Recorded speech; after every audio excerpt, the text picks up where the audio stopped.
Buenas tardes, mis hermanos, a la familia de Centro Cristiano Betel, a cada uno de ustedes les saludo hoy en esta tarde. Tengo el privilegio, la oportunidad de poder llegar con ustedes a través de la tecnología. Doy gracias a Dios por sus vidas. Tengo buenas noticias de que en cada hogar nos estamos esforzando para escudriñar la palabra, para buscar el rostro de Dios, para estar en comunión con Él. Hermanos, los amo y yo los felicito porque todo trabajo en el Señor no es en vano. Todo trabajo de amor y de fe no es en vano en el Señor. Así es que gracias por ver este video y pues yo quiero saludarlos a cada uno de ustedes con sus familias, esperando que cada domingo se reúnan alrededor de la palabra, alrededor de nuestro Dios para estar en comunión con Él. Tengo ese privilegio hoy de estar a través de este video. He estado ausente unos días, me tocó ir a Oaxaca con mi esposa, mi mamá, y sin pensarlo los tiempos han transcurrido. Pero ahora que estamos en casa, pues no perdemos este privilegio de podernos dirigir a ustedes. Hermanos, quiero animarlos con la palabra de Dios. Habacuc 3:2 dice: aviva, Señor Jehová, tu obra en medio de los tiempos, y en medio de los tiempos hazla conocer. Y esa es nuestra oración, amada iglesia, que Dios avive su obra en medio de estos tiempos de contingencia, que Dios avive su obra en este lugar donde nos ha tocado estar ministrando, que Dios avive su obra en tu hogar, en tu familia, en tus seres queridos, que cuando llegue el momento de regresar a casa en este lugar, vengamos con más fe, con más ánimo, con más lleno de su presencia. Dios quiere hacer su obra en nosotros. Dice también 2 de Timoteo 1:6, dice: yo te ruego que avives el fuego del don de Dios que está en ti por la imposición de mis manos. En Habacuc habla que Dios avive su obra. Y Pablo le habla a Timoteo que nuestra obligación, nuestro deber, nuestra responsabilidad como pueblo de Dios, como hijos de Dios, es que nosotros también nos esforcemos en avivar el fuego del don de Dios que está en nuestra vida. Esa es nuestra responsabilidad. Dios hace su trabajo cuando oramos, cuando porque Él es Dios, pero cuando también nos toca a nosotros, necesitamos cultivar esa comunión con nuestro Dios, ese avivamiento en nuestra vida, hermanos. Así es que con estas palabras yo quiero saludarlos y esperar. Habrá un momento cuando nos encontremos juntos aquí en la casa de Dios. Así es que, familia, pueblo de Dios, mis hermanos, mis hermanas, nuestros jóvenes y nuestros niños, mis hermanos, avivemos el fuego del don de Dios. Hoy es el tiempo. Por algo Dios permite esta contingencia. Por Dios, Él permite que estemos pasando en una prueba como estos.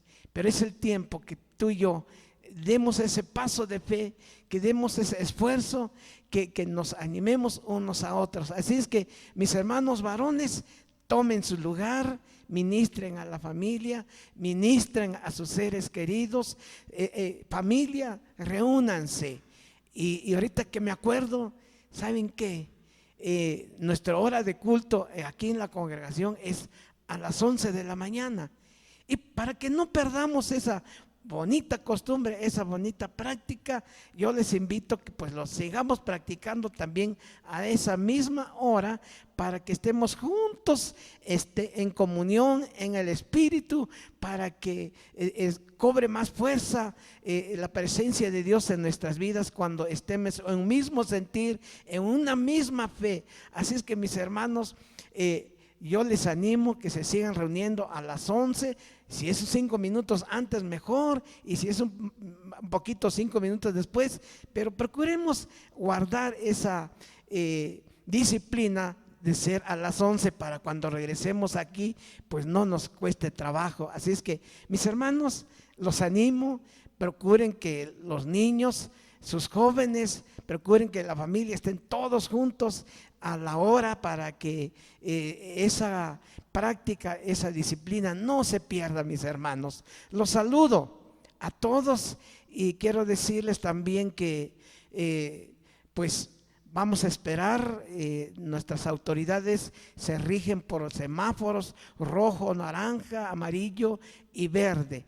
Pero por lo pronto ahorita, en cuanto es el semáforo naranja, no nos vamos a congregar los domingos. Pero si entramos en semáforo naranja, vamos a abrir los miércoles a las 7 de la noche para tener un tiempo de oración. Así es que váyanse preparando. También tenemos el último miércoles de cada mes cadena de oración, y hemos declarado día de ayuno, y nuestros hermanos líderes aquí nos vamos a reunir de 5 a 7 para estar buscando el rostro de Dios. Claro, con su protocolo de sanidad, con su protocolo de protección. Así es que, mis hermanos, es un privilegio saludarles. Ay, se me olvidaba, también vamos a declarar día de ayuno el segundo miércoles de julio, que es el 15, y nos vamos a reunir también en la tarde a las 5 para que entreguemos nuestro tiempo de ayuno. ¿Sí? Cualquier duda, informe con mis hermanos, nuestro hermano Jesús Cataño y nuestro hermano Joel Daniel, y cualquier duda que tengan, acérquese con ellos. Mis hermanos, fue un placer dirigirme a ustedes a través de este video. Me dan nervios las cámaras, pero estoy aprendiendo, ¿sí? Así es que los veo y los hablo en estos días. Dios les bendiga y déjenme orar por ustedes. Padre, en el nombre de Jesús, te doy gracias porque me das el privilegio de poder dirigirme a tu iglesia, a nuestra amada iglesia, Centro Cristiano Betel. Poder dirigirnos hasta lo más íntimo de sus corazones. Señor, que tu palabra, Señor, caiga en buena tierra. Señor, los bendigo en esta tarde a cada uno de ellos. Señor, cada familia, cada hermano, varón, cada hermana, cada familia, cada joven y a cada niño. Esta iglesia está en tus manos, Dios. Los encomiendo a tu gracia y a tu misericordia, Padre, en el nombre de Jesús.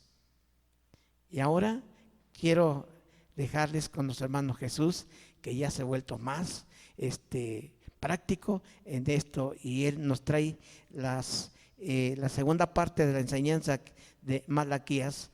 Dios le bendiga a ustedes y Dios le bendiga a nuestro hermano. Gracias, hermano Joel. Pues damos gracias a Dios por estar aquí, hermano, continuando con la segunda parte del libro de Malaquías que empezamos a escudriñar la semana pasada. Y para ponernos en contexto de lo que estamos viendo, yo creo que tú ya viste, si estuviste escudriñando el libro de Malaquías, que es un libro en que Dios tiene muchos reclamos hacia su iglesia. El culto que le están ofreciendo, las ofrendas, la adoración, es de lo último, es de muy baja calidad, es ya sin devoción, es sin saber a quién están adorando, están ofreciendo todo a la ligera. Y este libro, el profeta Malaquías, tiene muchas amonestaciones para el pueblo de Dios, muchas amonestaciones de Dios hacia su pueblo. Y bueno, ya vimos 3 puntos de discusión que el Señor tenía con ellos la semana pasada, y hoy vamos a ver los otros 4, ¿sí? Hay otra controversia o discusión entre Dios y su pueblo, porque a todo lo que Dios les dice, el pueblo dice no es cierto. Y hay en Malaquías 2:17, el Señor les dice: habéis hecho cansar a Jehová con vuestras palabras. El Señor les dijo: sus palabras ya me cansaron. Y el pueblo dijo: ¿en qué te hemos cansado? ¿en qué te hemos cansado? Quiero leértelo directamente de aquí de la Biblia. Y dice: habéis hecho cansar a Jehová con vuestras palabras y decís: ¿en qué te hemos cansado? Y el Señor les dice: en que decís: cualquiera que hace mal agrada a Dios, y en los tales se complace. O si no, ¿dónde está el Dios de justicia? Esto es como en estos tiempos, hermano. A veces al mismo pueblo de Dios, nosotros vemos que la gente que no busca a Dios, la gente que no conoce a Dios, prospera en bienes, tiene salud, tantas cosas que vemos en la gente que no conoce a Dios. Y a veces cometemos el error, y este pueblo lo estaba haciendo, de comparar y decir: oye, Dios, el malo prospera, como que al malo lo ves con agrado y le complace lo que él quiere, y yo veo que está prosperando. Y esas palabras parecen inocentes, parecen sencillas, pero están imputando a Dios injusticia. Estamos diciéndole: Dios, tú eres injusto, porque yo que te busco, yo que guardo tu palabra, yo que me esfuerzo en guardar tu palabra, no tengo lo que quisiera. Y aquel que no te conoce, aquel que te desagrada, logra lo que él quiere y está prosperando. Y esa manera de ver las cosas a veces mengua nuestra adoración, hace que ya no tengamos ganas de adorar a Dios, de exaltarle, de ofrendarle, de rendirnos a Él, porque parece que nuestro corazón se inconforma con Dios, y sin proclamarlo estamos diciendo: pues no tiene caso buscar a Dios, no tiene caso agradar a Dios si aquel malo está prosperando. Y esas palabras cansaron a Dios. La Biblia lo dice: me han cansado sus palabras. Y el pueblo dice: ¿en qué te hemos cansado? En que tú dices que el malo está prosperando. Dice aquí el versículo 17: en que tú dices: cualquiera que hace mal agrada a Dios. Como que Dios se agrada con el que hace mal, y en los tales se complace. O si no, ¿dónde está el Dios de justicia? Como que están diciendo: si Dios fuera justo, no permitiría que a aquellos les fuera bien. Si Dios fuera justo, me prosperaría más a mí que a ellos. Y de alguna manera inconsciente, esas palabras están atribuyéndolo a Dios injusticia. Y eso es muy grave, porque estamos diciéndole: Dios, eres injusto. Y la Biblia y tú y yo hemos sabido que Dios es justo. Es el Dios justo, en Él no hay ni mudanza ni sombra de variación. Él no recibe cohecho, Él es justo, Dios es justo. Entonces este pueblo de Israel estaba haciendo esa comparación, y como que decían: pues mejor ni agrado a Dios ni busco a Dios. De todas maneras, aquellos que no agradan a Dios tienen más que yo. Y eso fue algo que el Señor les dijo: esas palabras me han cansado, me han cansado. Y Dios les contesta, hermano, todavía más en el versículo, el Dios justo, en el capítulo 3, versículo 2, el Señor les dice, les habla de un tiempo futuro en que Dios vendrá y juzgará las cosas, aclarará todas las cosas. Hoy pareciera que el mal prospera, hoy pareciera que el mal gana, hoy pareciera que el mal se sale con la suya, pero Dios dice: no es así, yo soy justo, y vendrá un día. Y vendrá un día en que ¿quién podrá estar en pie delante del juicio de Dios? Cuando Dios se manifieste, ¿quién podrá estar en pie? Dice el capítulo 3, versículo 2. ¿Y quién podrá soportar el tiempo de su venida?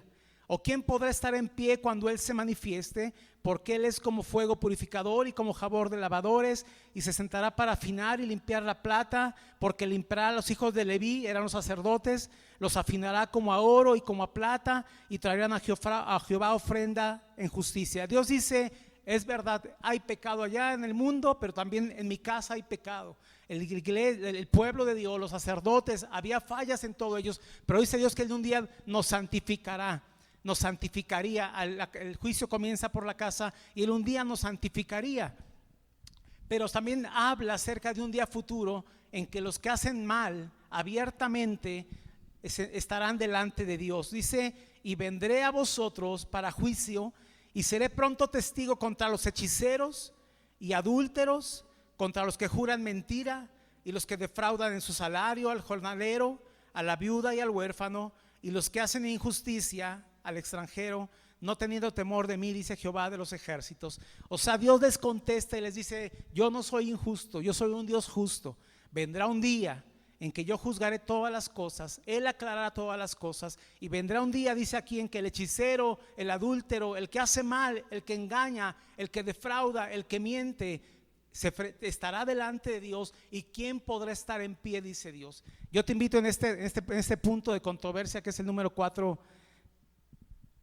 que no comparemos esas cosas y que eso afecte nuestra alabanza a Dios, que eso no afecte nuestra adoración a Dios, que siempre digamos: Dios, yo sé que tú eres bueno, tú eres justo, tú sabes por qué de las cosas, en el futuro tú aclararás todo esto y darás su pago a cada quien, pero yo hoy, Señor, quiero tenerte a ti por justo, por bueno, por digno, y entregarte lo mejor en mis ofrendas. El pueblo de Israel había dejado de ofrendar lo mejor porque tenía esa inconformidad, estaba viendo allá afuera.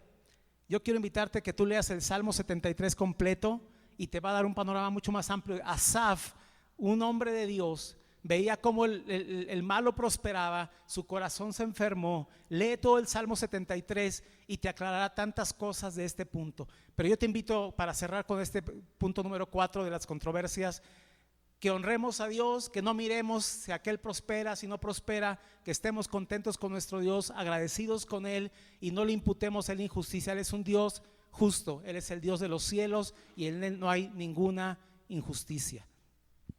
Vamos a pasar a la controversia número 5. Y el Señor les dice en el capítulo 3, versículos 6 y 7, les dice: volveos a mí y yo me volveré a vosotros. Y el pueblo dijo: ¿en qué hemos de volvernos? Es de llamar la atención como cuando tú regañas a tu hijo y tú tienes los argumentos y él dice: no es cierto, ¿en qué he fallado? Así el pueblo de Israel está haciendo lo mismo. Dice Dios: vuélvanse a mí y yo me volveré a vosotros. Eso lo dice en el capítulo 3, versículo 6. Quiero leértelo directamente de la palabra de Dios. Porque yo, Jehová, no cambio. Por esto, hijos de Jacob, no habéis sido consumidos. Dios dice: yo sigo siendo el mismo Dios de misericordia, y aunque me han fallado, yo no los he consumido. Él sigue siendo misericordioso para con el pueblo de Israel y para con nosotros también. Y dice: desde los días de vuestros padres os habéis apartado de mis leyes. El punto ahí es ese: se han apartado de mis leyes y no las han guardado. Y ahí es donde dice: volveos a mí y yo me volveré a vosotros, ha dicho Jehová de los ejércitos. Mas dijisteis: ¿en qué hemos de volvernos? El Señor le está diciendo: ya tiene tiempo, pueblo de Israel, que tú no andas en mis leyes, que tú no andas en mis mandamientos, que no guardas mi palabra. Ya tiene tiempo que no lo haces. Vuélvete a mí. Volverse es arrepentirse, dar media vuelta. Y si yo iba para allá lejos de la ley de Dios, doy media vuelta y ahora me encuadro a la ley, a las palabras de Dios, a los mandamientos de Dios.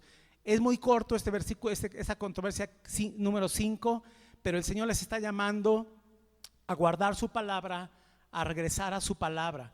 Y tú hoy tenemos que decir: Señor, ayúdame a guardar esa palabra, a dejar todo aquello que no agrada a tu palabra, todo aquello que tu palabra desaprueba, todo aquello que no es aprobado por tu palabra, que yo lo pueda dejar. El Señor le dice: vuélvanse a mi palabra, vuélvanse a la ley, vuélvanse a los mandamientos, porque los habían dejado. Les dice aquí: desde los días de vuestros padres os habéis apartado de mis leyes. O sea, tiene tiempo que ya dejaste mi palabra, tiene tiempo que ya dejaste de guardar los mandamientos. Vuélvete a mí, vuélvete, regresa a los mandamientos, regresa a la palabra y a dejar todo aquello que no sea aprobado por la palabra de Dios. Hoy tú y yo tenemos que adorar a Dios con nuestra vida, con el testimonio de nuestra vida, viviendo en santidad y viviendo conforme a la palabra de Dios. Dice, aquí es muy claro el mensaje de Dios. Le está diciendo: tiene tiempo que has dejado mi ley, mi palabra, ya no caminas en mis mandamientos, vuélvete a mí. Y ese llamado que le hacía el pueblo de Dios, el Señor al pueblo de Israel, es el mismo llamado que tenemos hoy tú y yo. Tenemos que saber que este libro, Malaquías, habla de adoración, de alabanza, pero también adoración y alabanza es andar en sus mandamientos, obedecerle a Él. También adora y da exaltación a Dios. Entonces, hermano, necesitamos volvernos a la palabra de Dios. Medita en tu corazón y dile: Señor, ¿en qué me he alejado de tus mandamientos? ¿Qué no estoy viviendo? ¿En qué me he desviado? Ayúdame a regresar a los mandamientos que yo conozco de tu palabra. Ayúdame, Señor. Entonces, esa es la quinta controversia. La sexta controversia, hermano, o punto de discusión, está ahí adelantito, en el capítulo 3, versículo 8 al 12. El Señor viene diciéndoles que no han guardado la ley. En el número 5, no han guardado la ley. Y la ley decía en Levítico 27:30 que trajeran todos los diezmos de la tierra y de los animales, que eran cosas consagradas, dedicadas a Dios. Y entonces, en ese contexto que el Señor les viene hablando de que no han guardado ya la ley y su palabra, les dice ahí: ustedes me han robado. ustedes me han robado, porque la ley dice, la palabra dice, que yo les di la ley allá en Deuteronomio y en Levítico les di la ley, que todos los diezmos, tanto de la tierra como de animales, serían consagrados, que era cosa sagrada y consagrada para Dios. Y el pueblo de Israel, en su descuido ya de su devoción con Dios, habían aligerado su ofrenda y su diezmo a Dios, y ya no traían completo. Y dice Dios, me han robado. No estás trayendo completo lo que a mí me pertenece, lo que me tienes que dar. Y yo siempre he dicho, hermano, que Dios no necesita nuestro dinero, pero Él ve nuestro corazón ahí.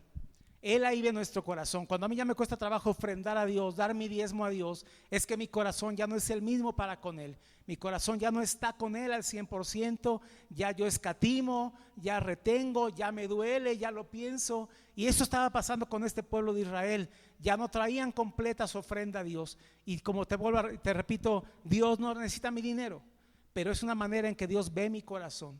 Dios ve mi corazón. A ellos no les estaba yendo bien. Y por eso el Señor les dice, yo les invito, yo les exhorto que me prueben, que traigan los diezmos al alfolí y van a ver cómo yo puedo abrir las ventanas de los cielos y derramar sobre ti, sobre tu familia bendición hasta que sobreabunde. Voy a reprender al devorador para que no venga a tu casa a robar, para que no venga con enfermedad, con cosas de desgracia a robar tu dinero. Yo reprenderé por vosotros al devorador, dice el Señor. Entonces el Señor en este punto, hermano, le está diciendo, yo veo en tus diezmos, yo veo en tus ofrendas que mi corazón, que tu corazón ya no es todo mío, que estás escatimando, que ya te duele darme a mí. Y Dios, eso habla de mi corazón para con Dios, habla de mi alabanza, de mi culto, de mi reverencia a Dios. Y Dios está diciéndoles, yo veo en las ofrendas que algo está pasando en tu corazón. Y esto, hermano, nos habla a nosotros también. Ahorita ni estamos teniendo reuniones para diezmar ni ofrendar, pero yo te invito a que guardes tu ofrenda, que guardes tu diezmo, que sea tu corazón. No es lo más importante, es el corazón. Pero cuando tú tienes un corazón para Dios, tú te desprendes de lo que es de Él, y Él te va a bendecir. No es un intercambio de cosas, pero hay promesas en su palabra que dicen que Él abrirá las ventanas de los cielos y te bendecirá, que serás tierra deseable, que serás bienaventurado, dice la palabra. Lee todo del versículo 8 al versículo 12, léelo completo. Dice Dios, pruébame, trae los diezmos, trae las ofrendas y pruébame, y te llamarán bienaventurado y serás tierra deseable, dice la palabra de Dios. Pero yo quiero invitarte a que veas las ofrendas y los diezmos como un acto de adoración a Dios. Él en verdad, tercera vez te lo digo, no necesita nuestro dinero, pero que sea un acto de adoración para nuestro Dios, que sea un acto en el que yo demuestro que mi corazón es de Él y que no me duele, porque Él me da un 90% para mí y me pide un 10%, y no me debe de doler, debe ser con todo mi corazón. Eso habla de que mi corazón está con Él y que no escatimo, que mi culto, mi reverencia, mi reconocimiento para Él es total. Pero esto, hermano, a veces sin querer habla del estado de nuestro corazón, de nuestra alabanza y de nuestro culto a Dios. Yo sé que el diezmo lo habla mucho el Antiguo Testamento, pero hay un versículo en Hechos que me impacta, donde dice en Hechos 4, 36 y 37, no lo tengo preparado, pero dame oportunidad. Hechos 4, 36 y 37, habla de alguien que se llamaba José, y dice: entonces José, a quien los apóstoles pusieron por sobrenombre Bernabé, que traducido es hijo de consolación, levita, natural de Chipre, como tenía una heredad, la vendió y trajo el precio y lo puso a los pies de los apóstoles. Este hombre, hermano, en gratitud a Dios, vendió una heredad que él tenía y no trajo el diezmo, trajo el total de la venta y lo puso a los pies de los discípulos, a los pies de los apóstoles. Esto no nos lo está pidiendo Dios en este tiempo, pero te lo pongo como un ejemplo para que veas que es el corazón el que hace esas cosas. Es la gratitud a Dios por la salvación, por la vida eterna, por su favor, el que hace estas cosas. Entonces el diezmo ciertamente viene del Antiguo Testamento, pero aquí había otro tipo de cosas. Y este hombre llamado José trajo todo, lo puso a los pies de los apóstoles. Y tú y yo tenemos que traer hoy nuestro diezmo, nuestra ofrenda y ponerlo a los pies del Señor, y Él va a bendecir tu vida. Esto velo como una ofrenda, como una adoración, como un rendir culto a Dios. En nuestro dinero va parte de nuestra vida, de nuestro esfuerzo, y con eso también estamos honrando a Dios. Esta era una deficiencia del pueblo de Israel, que no sea la nuestra, ¿sí? Y con esto vamos a pasar a la última de las controversias. La séptima controversia, hermano, es muy parecida a la número 4. En la número 4 el pueblo decía: ¿de qué sirve agradar a Dios? ¿De qué sirve esforzarse por estar bien con Dios? Y aquí las palabras son muy parecidas. En el capítulo 3, versículo 13, el Señor les está diciendo al pueblo de Israel: vuestras palabras contra mí han sido violentas, dijo Jehová, y dijisteis: ¿qué hemos hablado contra ti? Y el Señor les dice: habéis dicho, por demás sé servir a Dios. ¿Qué aprovecha que guardemos su ley y que andemos afligidos en presencia de Jehová de los ejércitos? Decimos pues ahora: bienaventurados son los soberbios y los que hacen impiedad. No solo son prosperados, sino que tentaron a Dios y escaparon. Es algo muy parecido, pero aquí Dios dice ya: tus palabras, pueblo de Dios, han sido violentas contra mí, han sido duras contra mí. Dios está diciéndoles: me estás hablando de una manera que no estás considerando que yo soy Dios, que yo soy tu Padre, que yo soy el Rey. Tus palabras, mide tus palabras, porque están siendo violentas, están siendo atrevidas, están siendo duras para conmigo. Estás diciendo: ¿de qué sirve que por demás es servir a Dios?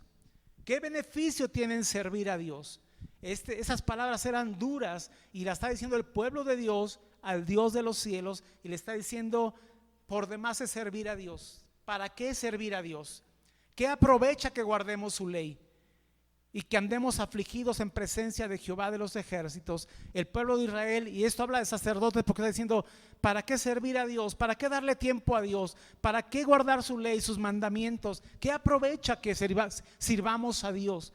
Y Dios dice: esas palabras son violentas, son atrevidas, son duras para conmigo, yo soy Dios. Y el pueblo de Israel se atrevió a decir esas palabras, y es algo muy grave esas palabras. Cuando nos inconformamos por las cosas que vemos o lo que no tenemos, empezamos en nuestro corazón a pensar esas cosas, y el Señor dice: tus palabras han sido violentas para conmigo, dice Jehová de los ejércitos.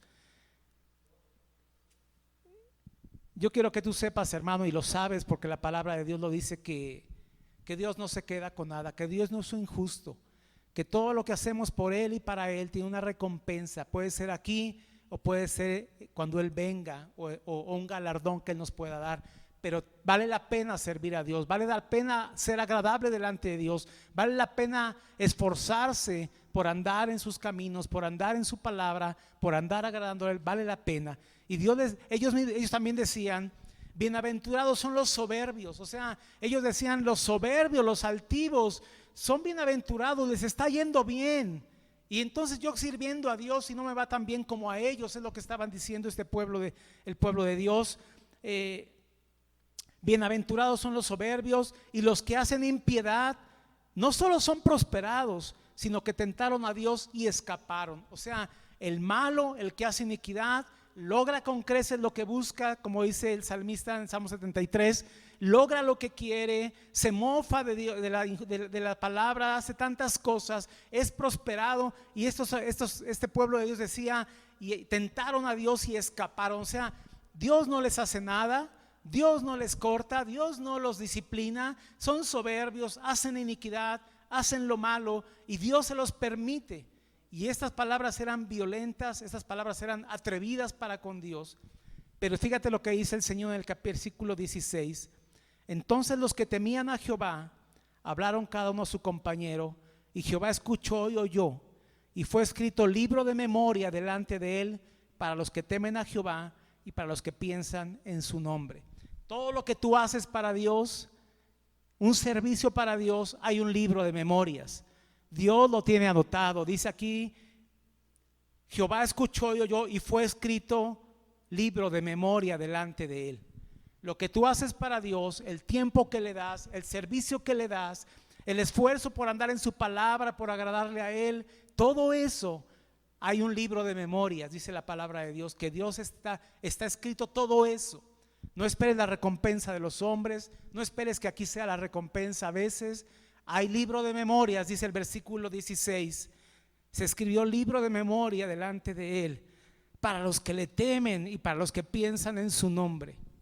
Tú y yo sigamos temiendo a Dios, sigamos pensando en su nombre, sigamos agradándole a Él, sigamos sirviéndole a Él. Hay un libro de memorias. Todo lo que tú haces por Dios y para Dios, hay un libro de memorias que está escrito. Y el Dios que es justo, el Dios que dará galardones, el Dios que recompensa, tiene presente todas las cosas que tú has dejado por Dios y todo el servicio, el sacrificio que has hecho por Dios. Hay un libro de memorias. Sigámonos esforzándonos por agradarle, por temerle, por servirle con nuestro tiempo, con nuestro dinero, con nuestra fuerza, con nuestra vida.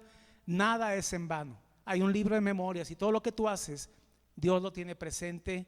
Dios lo tiene precisamente en ese libro de memorias, hermano. Quiero ir cerrando con la conclusión que puse ahí en el bosquejo que ya enviamos en esta mañana. Amados, sigámonos esforzando en agradar a Dios con nuestra vida. Sirvámosle con todo nuestro corazón. Rindamos culto, alabanza y adoración con lo mejor que tengamos. Un día se manifestará que somos su especial tesoro. Hermano, hagamos el mejor culto para Dios cuando regresemos, que esto a reunirnos, a congregarnos, que esta palabra, que este libro nos haya servido para venir con un mejor corazón, ya lo he dicho muchas veces, con una mejor ofrenda, tanto material como de adoración y culto a Dios, con una actitud, con una disposición, con una entrega, con un corazón, con una hambre, que esto nos ayude a no hacer lo que el pueblo de Israel estaba haciendo, ofrecer ofrendas ligeras, con el animal dañado, cojo, enfermo, robado. Que nosotros de verdad, ahora que tengamos nuestros cultos y en nuestra vida diaria, escojamos lo mejor para traérselo a nuestro Dios. Aquí termina esta breve enseñanza del libro de Malaquías. Imposible resaltar toda la enseñanza que contiene, solamente hemos tocado algunas cosas. Es muy amplio, síguelo leyendo, síguelo escudriñando, nos va a ayudar mucho, hermano. Pero lo que nos ha hablado servirá para que cuando nos volvamos a congregar, ofrezcamos a Dios un más excelente culto, con actitud y entrega diferente. Que sepamos que Él es santo, justo, bueno, que su nombre es grande sobre en todas las naciones y que Él es el gran Rey, hermano. Por último, hermano, te invito a que hagas tuya esta oración. Está escrita en el bosquejo y vamos a orar con esta oración en esta hora. Me dio el Señor esta oración para que la repitamos juntos. Puedes repetirla tal como está escrita o tener tu propia oración, pero yo voy a orar con esta oración. Haz la tuya si quieres en este día. Padre, ayúdame a comprender cuán grande amor has tenido por mí. Es tal tu amor que enviaste a tu único Hijo, Jesucristo, a morir por mí en aquella cruz del Calvario. Gracias por perdonar mis pecados y darme vida eterna. Que mi adoración sea de acuerdo al amor que he recibido de ti y una respuesta a la salvación y vida eterna que me has dado. Que nunca olvide que tú eres mi Padre y mi Señor. Enséñame a honrarte, temerte y reverenciar tu gran nombre. Que el culto que rindo a ti no sea con ligereza, sino que tenga el peso y esplendor que tú mereces. Que el tiempo, actitud, adoración y alabanza que te ofrezco cuando me congrego sea de lo mejor, de lo escogido. No permitas que te ofrezca lo dañado, lo cojo o lo enfermo. Permíteme entender y recibir la revelación de que tú eres el gran Rey. Oro por tu favor para que tengas piedad de mí y cambies mi corazón. No permitas que piense que tú eres injusto, porque algunos prosperan aunque no te conocen ni guardan tus mandamientos. No te quiero cansar con esas palabras. Siempre quiero declarar que tú eres justo, que no compare mi situación con la de nadie, que yo viva para darte gloria en cualquier circunstancia. Ayúdame a honrarte con mis bienes, que pueda ofrecer mis diezmos y ofrendas con todo mi corazón. Permíteme que pueda ver las ventanas de los cielos abiertas sobre mi vida, que pueda ser bienaventurado y tierra deseable. Dame el privilegio de servirte en lo que tú quieras. Dame la oportunidad de brindarte un servicio digno de ti.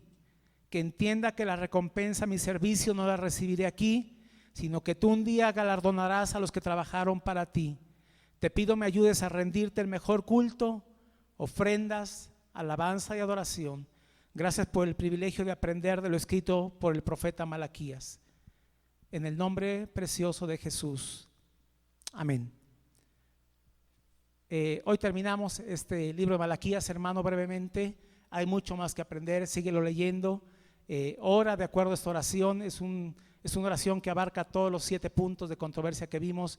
Que Dios nos ayude a que Él nos conceda lo que esta oración le pide a Dios. Dios te bendiga, nos vemos la semana que entra. Sigue buscando a Dios, escudriñando su palabra. Que Dios te guarde a ti, a tu familia, a toda la iglesia en esta semana que comenzará. Dios te bendiga y recibe un saludo y un abrazo.